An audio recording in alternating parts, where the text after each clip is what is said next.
Bonjour et bienvenue à Électron Libre, épisode 11 de la 4e saison. Bonne émission! Bonjour tout le monde, toujours avec Mélanie et Francis. Encore aujourd'hui, on va vous parler de trucs complètement improbables qui vont vous intéresser ou du moins vous faire sourire ou sinon changer de poste immédiatement parce que ça risque d'être pas mal ça. Aujourd'hui, on va vous parler d'emballage cadeau zéro déchet, donc on a quand même des chroniques sérieuses, de légumineuses, on a quand même des chroniques sérieuses, et de comment enlever sa moustache ou son duvet naturel, mais de manière naturelle. Tu sais. Chez les femmes, il y en a qui veulent le garder, c'est correct. Et si tu veux l'enlever, moi je vais te montrer comment faire ça de manière naturelle, de t'enlever la moustache. Mélanie a très hâte. C'est un peu pour compenser ta chronique beauté de l'autre fois. Là. Je savais. Mais avant tout ça, coup de cœur, coup de masse. On va commencer par Francis. Coup de cœur, coup de masse? Coup de cœur? Oui. Je vais le donner à Julie Masse. C'est que j'ai comme senti dans sa chanson C'est zéro qu'il y avait quelque chose qui marchait peut-être pas dans sa vie. Fait que j'ai relu l'ensemble des textes de ses chansons des 14 dernières années. Puis j'ai quand même réussi à sentir une certaine profondeur, puis une certaine joie de vivre qu'elle a peut-être oublié. Son mariage, les enfants, toutes sortes de trucs. Fait que je voulais vraiment... Hein? Corey Hart. Ben, avec Corey, tu as quand même Corey dans ta vie, mais je pense qu'il y a de l'espoir. Fait que je voulais lui dire à Julie, t'es mon coup de cœur, puis même si c'est zéro, on est avec toi. Parfait, Mélanie? Moi, je ne me défie pas et je vais dire mon coup de masse. Oui. Non, c'est pas un coup de masse pantoute, je vais revenir. Donc, un coup de cœur, un coup de cœur pour Alexandra Maltais-Bérère, qui est une massothérapeute. Elle est enseignante aussi au primaire, mais elle est massothérapeute aussi. J'arrive de me faire masser aujourd'hui. Elle est fabuleuse, pour vrai. Écoute, moi, c'est mon coup de cœur dans massothérapie depuis longtemps, puis j'en ai connu les massages. Puis les autres étaient fabuleux aussi. Mais Alexandra, je lève mon chapeau, c'est elle qui m'a repris en charge, puis elle est fabuleuse. un autre niveau. Elle est fabuleuse. Bon à savoir. Génial! Moi, je voudrais donner un coup de cœur à mes enfants. Je les aime beaucoup. Et aujourd'hui, mon grand garçon, qui a 10 ans déjà, mon Dieu, est en studio. Fait que j'aimerais le saluer et lui dire que je l'aime et que la vie, c'est beau. Ah, yeah! Bon, on va débuter tout ça avec emballage zéro déchet. On va décoller avec ça. Ben oui, parce que Noël s'en vient, là. Écoute, on est en décembre, Noël s'en vient, il faut emballer nos affaires. Puis, chaque année, comme ça, on va acheter du papier d'emballage. Il faut que ça aille vite, il faut que ça soit efficace, il faut que ce soit flamboyant. Je veux, avant de parler d'emballage cadeau, dire qu'il y a toujours trop de surconsommation. Oui, essayez de récupérer des choses chez vous que vous ne vous servez pas, de faire du troc. Si tout le monde le fait, tout le monde va être bien là-dedans, il n'y aura pas de malaise. À donner quelque chose qui est encore bon, je lance ça comme ça. Faites-en ce que vous voulez. Si vous voulez vraiment faire des beaux cadeaux, au moins, tu sais, forcez-vous pour l'emballage. C'est facile, c'est encore plus beau, c'est original, ça fait jaser le monde. Tout d'abord, les beaux papiers colorés, plastifiés, non récupérables. Ça ne se récupère pas, ces papiers métalliques-là. C'est pas quelque chose c'est quelque chose qui est dans la nature. C'est du plastique, là. On va se le dire. Puis souvent, les rubans, c'est aussi du plastique. Fait que donc, faites attention à ça. Il y a plein d'autres manières. Si vous voulez faire des beaux emballages, puis que vous ne voulez pas lâcher l'emballage, c'est correct. Prenez des beaux papiers craft. Les papiers en carton, déjà là, en partant, c'est récupérable. Les mêmes qui font le fromage. Hein? Parce que, oui, exactement. Non, les papiers bruns là, que la Poste utilise, c'est des beaux papiers. C'est très beau. Pour vrai, c'est beau. Et sérieusement, constatez les sacs de poubelle à Noël qui servent qu'à ramasser les déchets de cadeaux. Les papiers craft, au moins comme ça, c'est réutilisable. C'est réutilisable, oui, c'est biodégradable. Vous pouvez faire dessiner les enfants dessus, coller des photos, des portraits qui vont rester dans le temps, que vous pouvez, après ça, mettre dans des cadres. Soyez ingénieux et audacieux, puis montrez des cadeaux différents. Si vous voulez absolument prendre du papier, utilisez des papiers recyclables. Il y en a des beaux maintenant aussi, faits par des compagnies, justement, qui font des papiers. Recherchez ça sur Internet. Des belles compagnies qui font des papiers recyclables d'emballage. Sinon, je voudrais vous proposer aussi de faire un 2 dans 1. Vous achetez un foulard à maman ou à papa ou peu importe, mais emballez votre cadeau dans un foulard. Ça fait 2 cadeaux. Donc, si vous avez un cadre que vous voulez donner à Noël avec une photo de votre famille, emballez-le dans un foulard. C'est original, c'est beau. Le cadre ne prendra pas froid. Exactement. Voilà. Ou non, mais tu sais, utilisez des beaux foulards, des linges à vaisselle faits par le Cercle des fermières. Tu sais. Utilisez des tissus. Récupérez des chandails que vous allez de toute façon jeter. Coupez des morceaux de tissu dans des vieux chandails, dans des pantalons. Ça peut être très drôle. en plus. Donc, récupérer des tissus. Et en Chine, en fait, il y a une technique, c'est quasiment des concours d'habilité, de savoir avec des nœuds, comment on va emballer les... C'est vraiment... En fait, ça s'appelle le... Je pensais que c'était là. Le furoshiki. Ça consiste à emballer des objets dans un carré de tissu en utilisant des techniques de nœuds. C'est super le fun. C'est vraiment très beau. Et les tissus, pour vrai, après ça, peuvent être récupérés. Soyez original. Ouais. Qu'est-ce que tu penses de l'artiste? Je ne me rappelle pas son nom, mais lui qui emballe là, des monuments puis des édifices. Ouais. Non, mais c'est des affaires beaux, mais ça me fait poser la question si son emballage est c'est pas toujours... non, c'est pas zéro déchet toujours. Non, c'est pas du tout, en fait, zéro déchet. C'est super audacieux et impressionnant, par contre.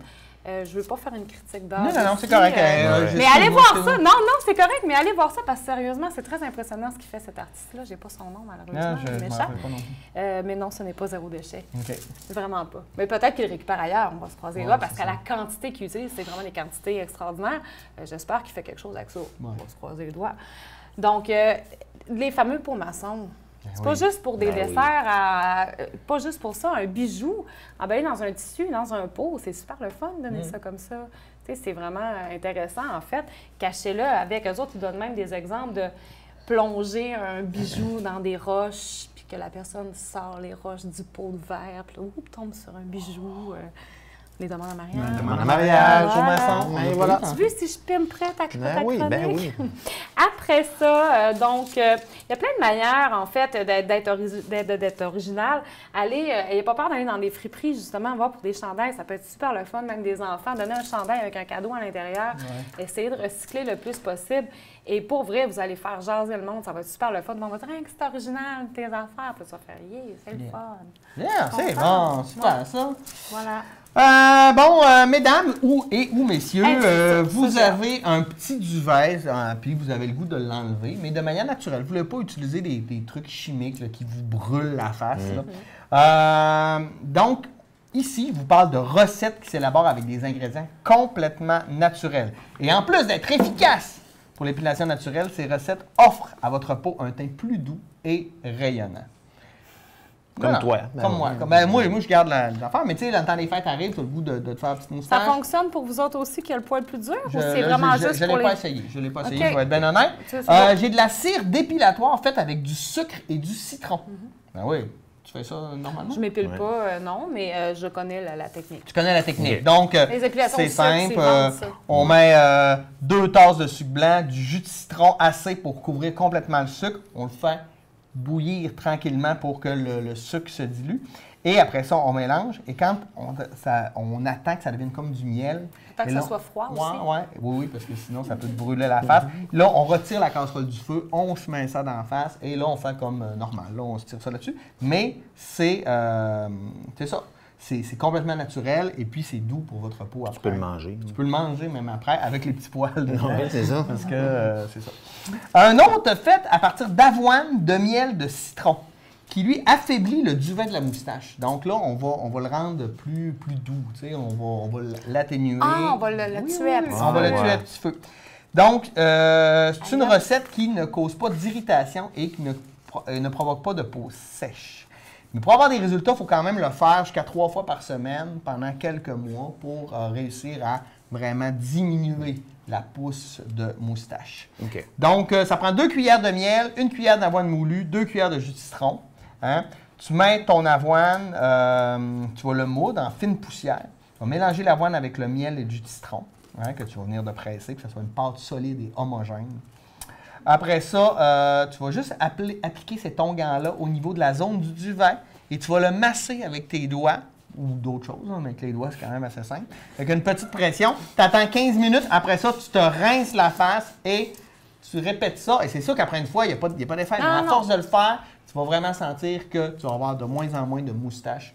Et ça peut être quelque chose d'appréciable quand même. Je sais pas. Moi, je vis très bien avec ma moustache, mais il y a du monde qui n'aime pas ça. Éliminer le duvet de la moustache avec du curcuma. Ah? Bien ça, j'embarque plus là-dedans. On dirait que les épices, tu sais, c'est quelque chose. Vas-y, je t'écoute. Donc, pourquoi le curcuma? OK? C'est efficace parce que cet ingrédient agit comme un puissant exfoliant, OK, sur la peau. et ça l'aide à réduire le duvet tout en retardant sa croissance. En plus, ça offre une épilation qui dure plus longtemps, une peau plus propre et saine, avec des propriétés antibactériennes et anti-inflammatoires. Non, mais curcuma... Ah oui, il est dans le...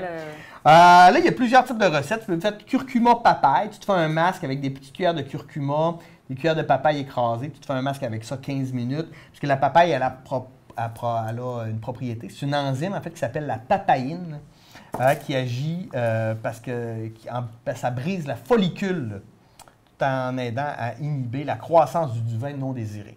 Curcuma, huile de coco, une demi-cuillère de curcuma en poudre avec une demi-cuillère d'huile de coco.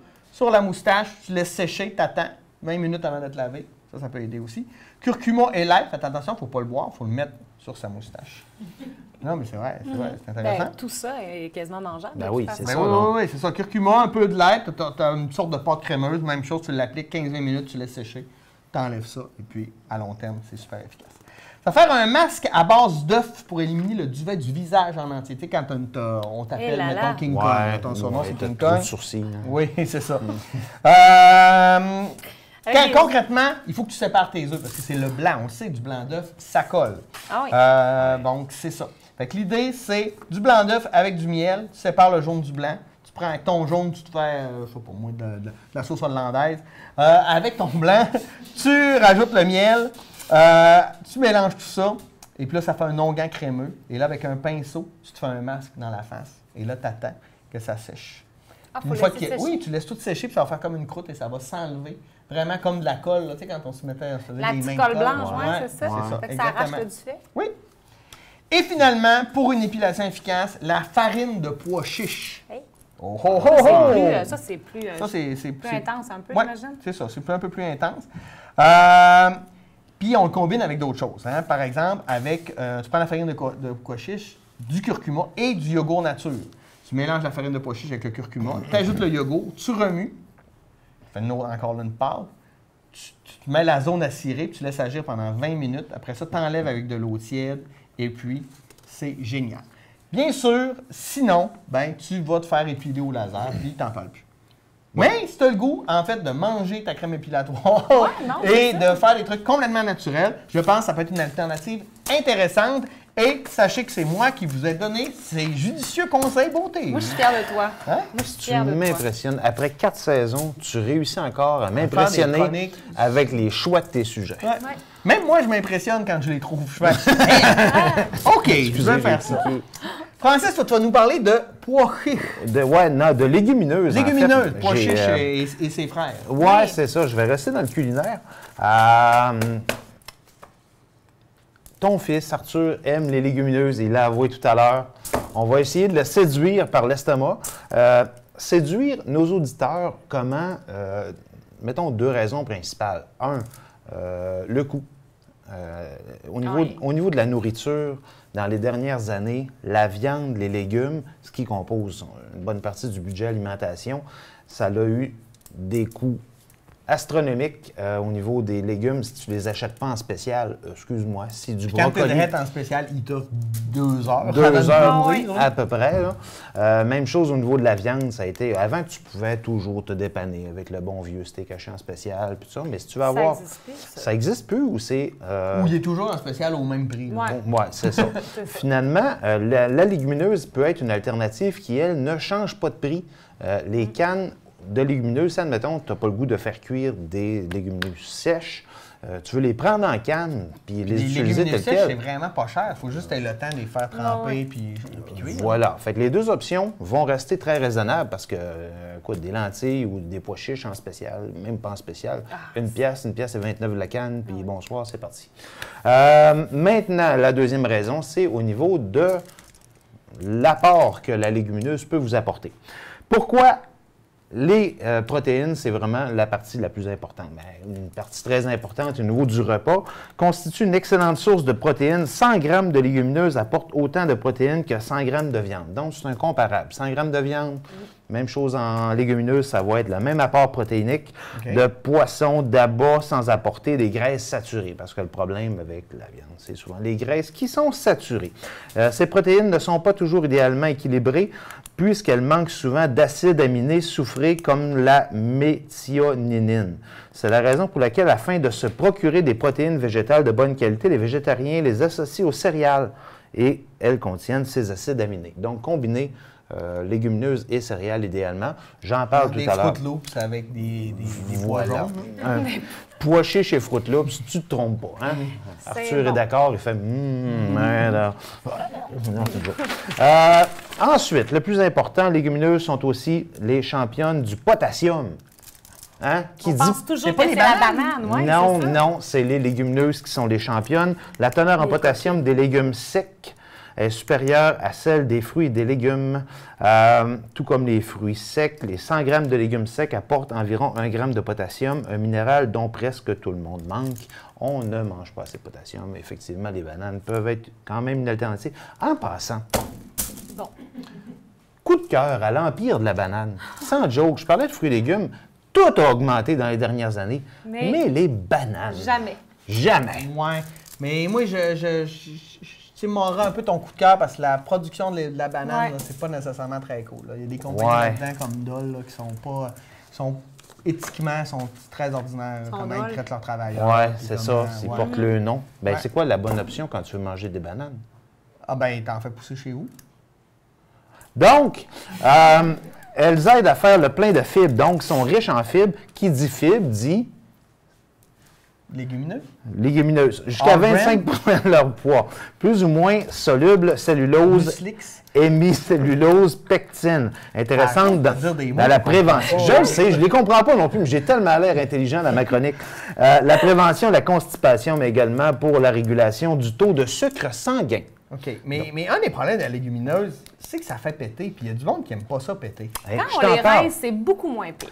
Rincez vos légumineuses. Je les rince tout le temps. Non, mais il y en a qui les rincent pas, pour vrai. Oui, pour vrai, la saumure, c'est ça qui fait beaucoup péter. Ça ne contient pas de gluten, donc ceux qui sont intolérants au gluten, mangez des légumineuses, il n'y a aucun problème. Ceux qui surveillent comme moi, et je sais qu'il y a des gens qui surveillent leur sucre, moi c'est mon taux de triglycérides, elles ont un indice glycémique IG qui est très bas.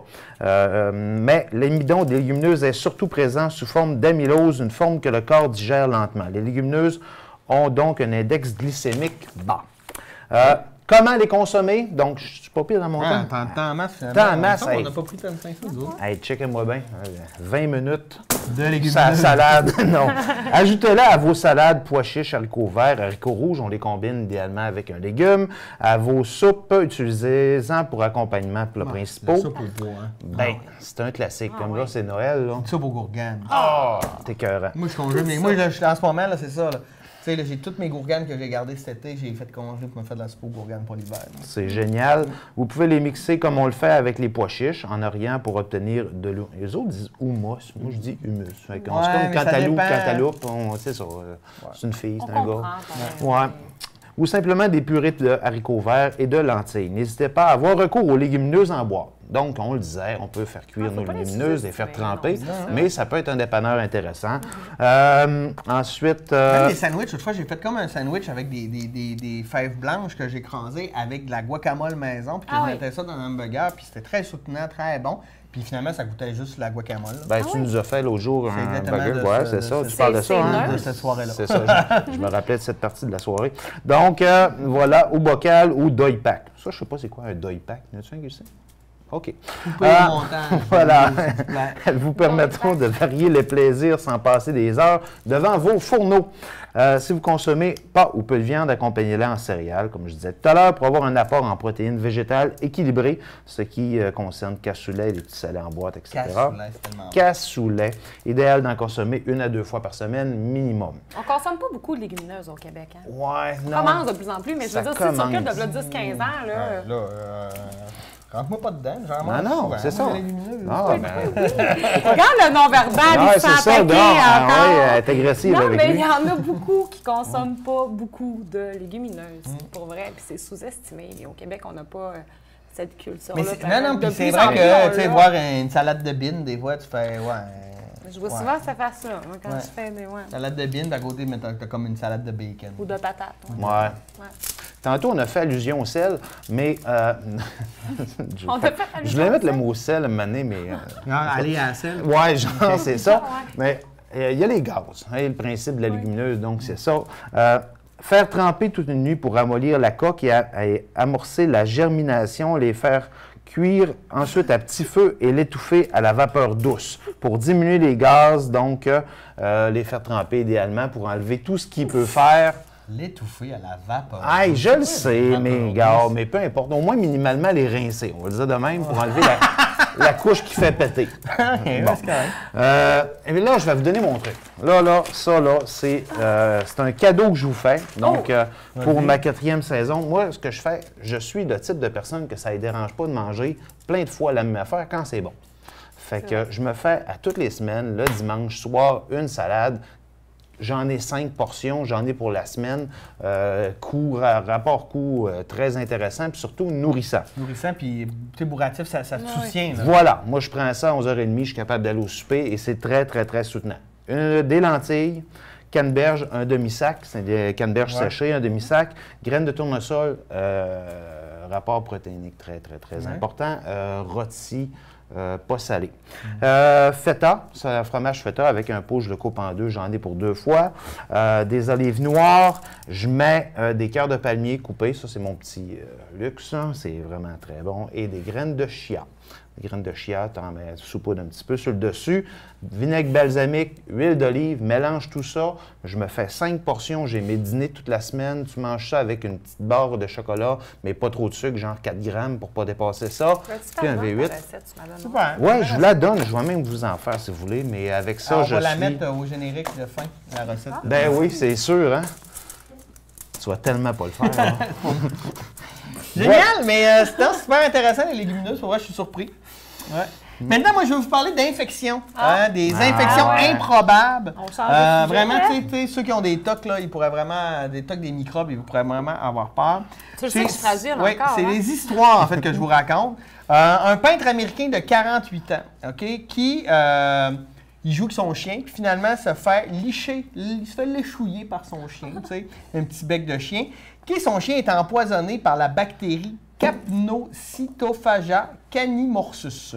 Ce qui fait qu'il est rentré à l'hôpital direct et ils n'ont pas eu le choix pour sauver sa vie de l'amputer de ses bras et de ses jambes. Bah. Ouais. Wow. C'est ça. Bon. Hey, OK, un party, une gang de gars d'un party, OK, c'est un Australien, Sam Ballard, il a 19 ans, et là, on fait pas game de manger cette limace. Il fait, hein, quoi? Facile. Il pogne la limace, il l'engloutit, et la limace avait un parasite, l'Agnostrongylus cantonensis. Résultat, il y a eu une méningite fulgurante qui l'a plongé dans un coma de 420 jours et l'a laissé paralysé pour le reste de sa vie. Ben voyons donc. Attention aux limaces que vous mangez. Ben oui. Lâchez les t'es pas game. Il y a une mode de ça. Là. Oui, c'est vrai. Un Américaine de 21 ans, un soir, avant de se coucher, elle fait « Hey, j'ai un gros bouton dans le sourcil. » Elle se pète le bouton. Elle se couche. En pleine nuit, elle se réveille, le front complètement enflé, des violentes douleurs. Elle s'en va à l'hôpital et elle avait un staphylocoque rare qui avait explosé dans son bouton et qui a passé proche de lui causer la mort. Ben voyons. Ben oui. On sait jamais ce qui peut arriver quand tu peux On sait jamais ce qui peut arriver quand tu fais un bouton. Connaissez-vous la mode des fiches pédicures? Non. Non? Tu te mets les pieds dans les aquariums et les petits poissons viennent te... Oui, ils viennent ça a l'air c'est bon pour les petits pieds. Ça a l'air que c'est bon pour les petits corps. pieds. Cependant, il faut faire attention parce que sur le plan médical, ça a l'air qu'il n'y a rien de prouvé d'ailleurs avec ça. C'est juste une espèce de mode de se faire susurrer les pieds. Là. Et certains poissons, il y a une madame entre autres, que les poissons qui ont fait ça avaient une pathologie appelée onychomadèse. Okay? Et qu'est-ce que ça a fait? C'est qu'au bout de quelques mois, elle a perdu tous ses ongles d'orteil. Ah ouais. Faut faire attention. Ben oui. Oui, c'est ça. Mais ça aurait été encore plus drôle s'il s'était trompé de poisson, il aurait mis des piranhas, mais bon. Une madame qui se réveille un matin avec la lèvre inférieure de la bouche 4 fois plus grosse que normal. Et là, elle n'a aucune idée pourquoi. Elle s'en va à l'hôpital et ne trouve rien. Finalement, elle avait été victime de la leucocidine de Panton Valentine, qui fait une infection des muqueuses. Et là, ça l'a pris 4 mois avant que sa lèvre désenfle. Et imaginez-vous... Est-ce que c'est dangereux? C'est un peu drôle. C'est pas dangereux, mais imagine-toi que tu as une lèvre 4 fois plus grosse pour ça, plusieurs mois. Je trouve ça très drôle. Mais pas les deux, tu sais. Fait que là, il n'y a plus rien qui doit fonctionner, là, tu sais. Boire. Tu sais, arrive juste de chez le dentiste, prends un verre d'eau, puis tu te dégueules tout ça dessus, là. Ouais. Ça, tu peux souhaiter ça à quelqu'un que t'aimes pas. Oui, Oui, drôle, ça, mais c'est un c'est peu pas drôle. grave. C'est pas grave, Ouais, c'est drôle. Ok. Une femme, une Américaine de 55 ans qui mange des huîtres. Une douzaine d'huîtres, c'est bon, des huîtres. Moi, j'adore les huîtres. Mais il faut faire attention parce que certaines huîtres ont porteur du vibrion, une bactérie qui libère des toxines mortelles dans la chair. Ça fait qu'elle est morte. C'est tout. Hey, j'ai pas fini. Hey, ça, c'est un peu bad trip, OK? Une fille qui va à l'hôpital et qui, pour se faire poser un stérilet, et là, elle pogne une infection, un streptocoque qui a un nom vraiment compliqué. Finalement, elle est obligée de se faire, pour lui permettre de vivre, ils ont été obligés d'y couper les 4 membres. Encore? Oui, mais ils ont donné une indemnité de 300 000 € parce que c'était à la faute de l'hôpital, ça avait pogné. C'est quand même une femme tronc. C'est une femme tronc. Ça, Mais avec un 300 000, stérilet. Au moins, OK, une madame qui se rase les jambes. OK, et elle prenait pas beaucoup soin d'elle. Ben, maintenant, elle dit, on me rase les jambes, mais elle se coupe. Puis là, il y a une infection qui pogne dans le coupeux. Ben, elle fait, c'est pas grave, ça va guérir, ça va guérir, ça va guérir. Elle s'en est pas occupée. 6 mois plus tard, l'infection était devenue de la gangrène, puis ils ont été obligés d'y couper une jambe. utiliser les crèmes, là. Ouais, c'est ça. Il m'en reste 2, puis c'est les plus dégueulasses.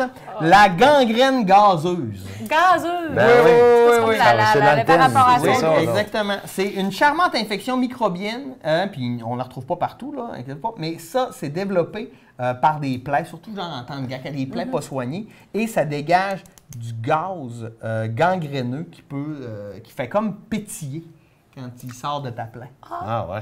C'est cool, là.